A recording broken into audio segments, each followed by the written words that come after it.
Good morning, children. Today we are going to take up the second chapter of economics in revision, sectors of Indian economy. Sectors of Indian economy. Now, what does sector means? Sector refers to the system of a country where individual performs various types of economic activity to earn profit or money so that they can fulfill their basic needs. Every individual in a economy is doing one or other activity. Now, जब हम कोई activity करते हैं का motive होता है profit earn करना, उसे हम इकोनॉमिक एक्टिविटी कहते हैं। प्रॉफिट ही इंडिविजुअल की इनकम है। प्रॉफिट हमें मिलती कहाँ से है? How do we get the profit? Profit means what? इसी को रिप्रेजेंट करते हैं हम पाई से is equal to PR minus PC। PR क्या है? Total revenue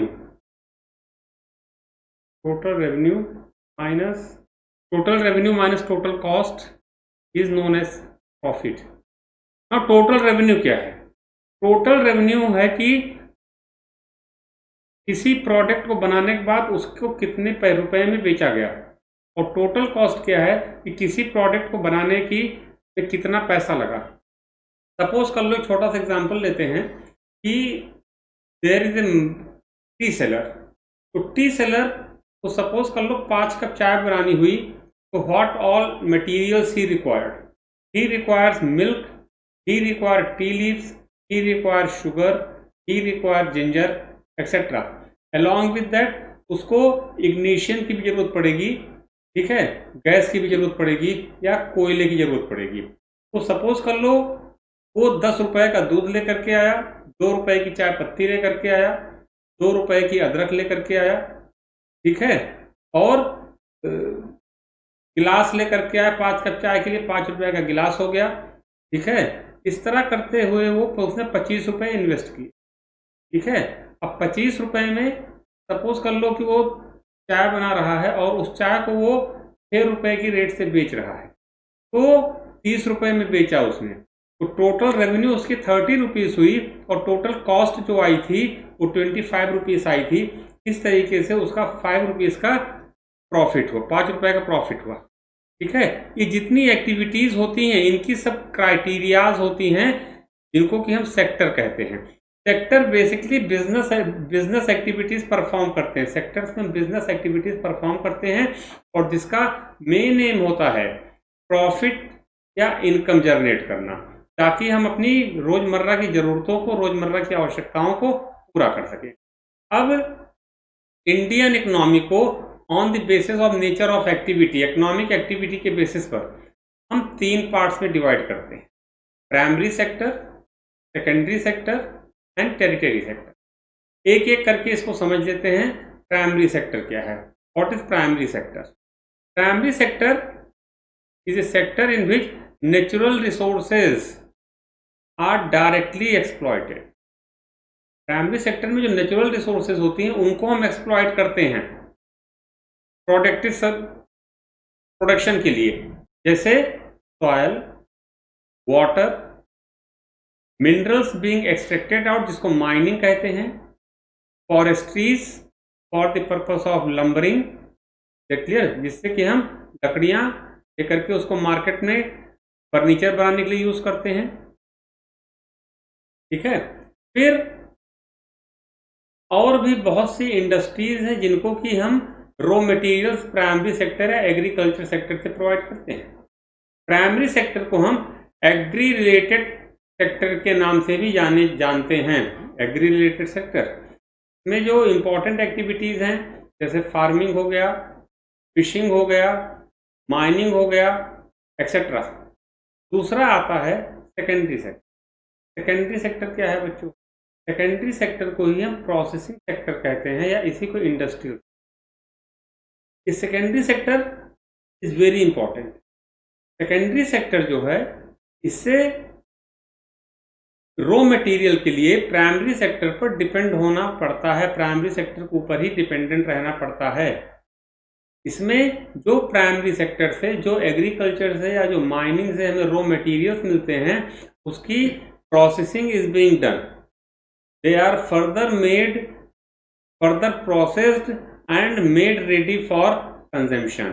For example, wheat being cultivated in an agriculture sector. Agriculture sector में wheat को कल्टीवेट करने के बाद it is being taken to the flour mills for processing and converting into wheat flour. इसको wheat flour में convert किया जाता है और फिर वीट फ्लोर को बेकरीज, कॉन्फेक्शनरी स्टोर्स परचेज करते हैं और ये उससे बिस्किट्स बनाते हैं या वीट से रिलेटेड प्रोडक्ट्स बनाते हैं, जैसे sugar cane. Sugarcane is also being produced in primary sector under agriculture, and it is further being used for making wood or jaggery, and it is also being demanded by the sugarcane industry, जहाँ पर कि इसकी further processing होती है और it is being converted into a sugar. तो secondary sector is equally important. Now the territory sector. Territory sector it is also called the service sector. तो service sector क्यों कहते हैं? बेसिकली टेरिटरी सेक्टर में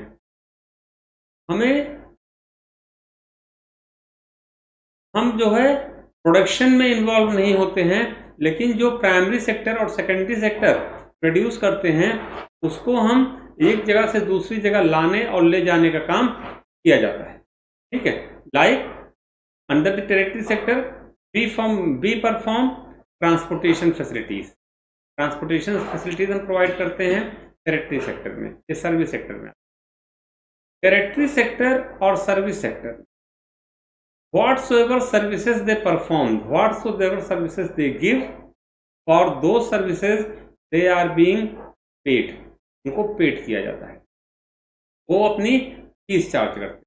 जैसे आज की रोजमर्रा की जिंदगी में हमको डिफरेंट टाइप्स की सर्विसेज की जरूरत होती है। We need different types of services such as services of transporter, services of teacher, services of doctor and many more. 1973 से जो टेरिटरी सेक्टर है इसकी इंपॉर्टेंस बहुत तेजी से बढ़ी है। जैसे कि people started coming out from the rural areas, urban areas in search of a job. After finding the job, when they got an employment, so they started demanding for better facilities like health, like education, like entertainment, like transportation, etc. So that is the reason why the demand of territory sector or service sector is increasing in our everyday life very drastically. 1973 के बाद territory sector में बहुत तेजी से बढ़ोतरी हुई है, बहुत तेजी से इंक्रीमेंट हुआ है और इनकी डिमांड बढ़ी है। जैसे 1973 के बाद गुड्स एंड सर्विसेज को एक जगह से दूसरी जगह ले जाने के लिए ट्रांसपोर्टर्स की जरूरत पड़ती थी, स्टॉकिस्ट की जरूरत पड़ती थी, डिस्ट्रीब्यूशन सिस्टम की जरूरत पड़ती थी। ठीक है, और जो भी लोग इसमें इन्वॉल्व थे उनको अपनी फैमिली और को लुक आफ्टर करने के लिए बेटर मीन्स की जरूरत पड़ती थी, जैसे हेल्थ हो गया, जैसे एजुकेशन हो गया। ठीक है, एंटरटेनमेंट के लिए पार्क्स की जरूरत पड़ती थी। ठीक है, एक जगह से दूसरी जगह आने के लिए ट्रांसपोर्टेशन सिस्टम की जरूरत पड़ती थी। तो टेरिटरी सेक्टर की इंपॉर्टेंस रोज बढ़ती जा रही है। 1980s के डेकेड में टेरिटरी सेक्टर में कुछ नई सर्विसेज भी इंक्लूड हुई, जैसे कि banking, ATMs, automatic transaction machines, internet etcetera. इनकी डिमांड बढ़ने से भी टेरिटरी सेक्टर की इंपॉर्टेंस या सर्विस सेक्टर की इंपॉर्टेंस बढ़ी है and the people who are involved in this sector, they charge for their services. Now primary sector, हम इसको एक एक करके, अब that was the introductory part, हम इसको डिटेल में डिस्कस कर लेते हैं। Now when we produce a good bye exploiting natural resources, natural resources को हम जब एक्सप्लॉइट करते हैं और उससे जो प्रोडक्शन करते हैं उसे हम प्राइमरी सेक्टर कहते हैं। It is also called, it is also known as agriculture and related sector. इसमें जो एग्जाम्पल्स आते हैं जैसे एग्रीकल्चर हो गया, माइनिंग हो गया, फिशिंग हो गया, क्यूरिंग हो गया, फॉरेस्ट्री हो गई, these are the examples of primary sector. Primary sector में बेटा इतना याद रखना कि इसमें नेचुरल रिसोर्सेज को डायरेक्टली प्रोसेस किया जाता है। हाँ, यहाँ पर एक चीज और ध्यान रखने, मतलब you need to remember that is the formation of these resources, be it be the soil, be it be the minerals, be it be the fossil fuels, it is a very slow process, बहुत slow process है and it takes long duration of time, बहुत लंबे समय में इसकी formation होती है। Then the secondary sector और the service sector, secondary sector या service sector covers the activities in which natural products are used as a raw material. Natural products, products obtained from the natural resources, like from soil we get variety of crops, like we get wheat, we get sugarcane, we get vegetables, etc. And they have the demand in the market. That clear? They have demand in the industries, जिसके कारण कि बहुत सी agro based industries develop हुई हैं, जैसे sugar cane industry हो गई, food processing industry हो गई, एक्सेट्रा। ठीक है, हम इसको कहते हैं कि रॉ मटेरियल्स आर चेंज और transformed into other forms through ways of manufacturing that we associate with industrial activity. It is also called industrial sector और प्रोसेसिंग सेक्टर। इसको इंडस्ट्रियल सेक्टर या प्रोसेसिंग सेक्टर भी कहते हैं। When we talk about the process of transformation, ये देखो process of transformation, resource transformation के 3 process होते हैं। ये हो गया 3 प्रोसेसेस, फर्स्ट, सेकेंड, थर्ड। ठीक है, ऐसे जाएगा ये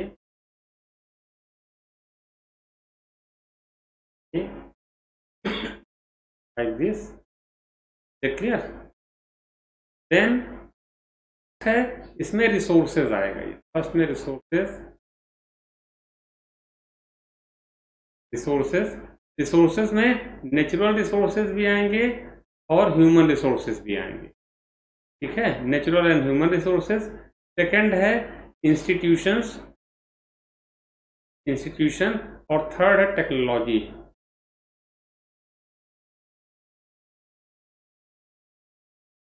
This is known as the process of resource transformation. So I hope secondary sector is clear. Then territory sector or the service sector. The third category of activity falls under the territory sector. और ये जो पहली 2 activities हमने discuss की, जो 2 sector हमने discuss किए economy के, जिसमें हम डिफरेंट टाइप्स की एक्टिविटीज को परफॉर्म करते हैं प्रॉफिट को अर्न करने के लिए, ये उनसे डिफरेंट है। ये जो टेरिटरी सेक्टर है, इसमें जो एक्टिविटीज परफॉर्म होती हैं, the activities help in the development of primary sector and secondary sector. इसके एग्जांपल्स हैं like the services of transporters, services of teachers, services of doctors and services of various professionals like washerman, like barber, like cobbler, etc. perform the traditional services, that is their profession. और जो भी services being performed by them, the type of services which are being performed by them, they are chargeable. Suppose you are hiring a rickshaw, so you are going to pay the cost of it, cost of the service, जिसको कि हम fair कहते हैं, उसका हमें किराया देना पड़ेगा। टीचर के पास आप जाते हैं तो उसको ट्यूशन फीस देनी पड़ेगी। डॉक्टर के पास जाते हैं तो डॉक्टर क्या करेगा, in case you are ill he will do the prescription on a piece of paper, और उसके बदले में वो कंसल्ट करने की फीस ले लेता है 200 रुपये, 300 रुपये, 500 रुपये, what's ever is his charges. So I hope these three activities are clear. Now here I am giving you the assignment. Give 2 examples of primary sector and tertiary sector. Distinguish between secondary sector and tertiary sector. Explain why the importance of tertiary sector increased in India after 1973. Then कुछ activities, कुछ occupations यहाँ पर mention है. List, classify the following list of occupation into primary sector, secondary sector और territory sector.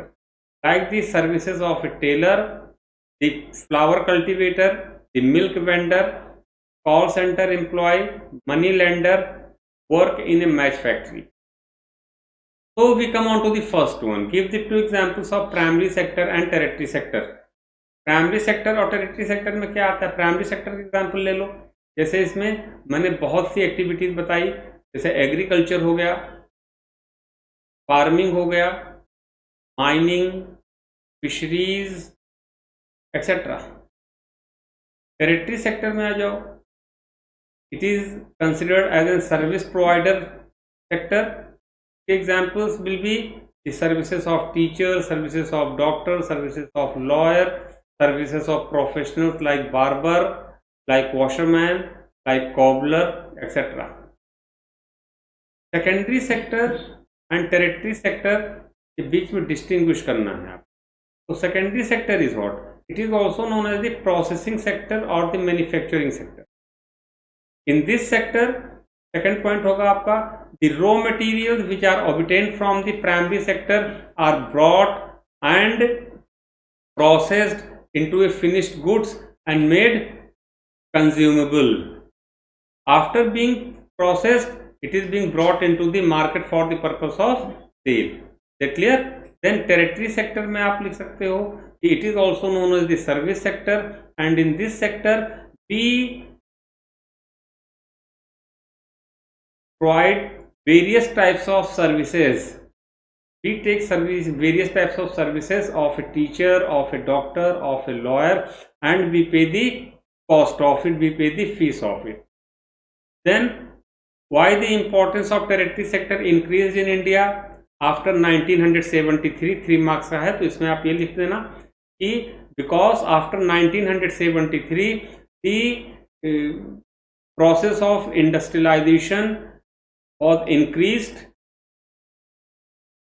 The green revolution was introduced, due to which productivity of agricultural products increased in the economy, and for their storage, for their transportation, the demand of services like transporters, the workers, the professional like bankers increased. Secondly, large many number of people came out from their rural areas to the urban areas in search of a jobs. After finding the job, जब उनकी income increase हुई, so they started demanding the better health services, better educational facilities, better transportation facilities, better entertainment facilities, etc. So that is why the importance of tertiary sector has been increasing after 1973. Then classify the following occupation of the people into the primary sector, secondary sector and tertiary sector. Tailor, secondary sector. Flower cultivator primary sector में है. क्यों है ये भी लिखना है आपको. Milkman secondary sector में है क्योंकि वो खुद मिल्क प्रोड्यूस नहीं करता, वो कहीं से मिल्क परचेज करता है, फिर ला करके उसको सेल आउट करता है. Call centre employ territory sector में है, सर्विस प्रोवाइड करता है. मनी लेंडर टेरिटरी सेक्टर में है. Worker in a match factory is in secondary sector क्योंकि वो प्रोसेसिंग में से जुड़ा हुआ है.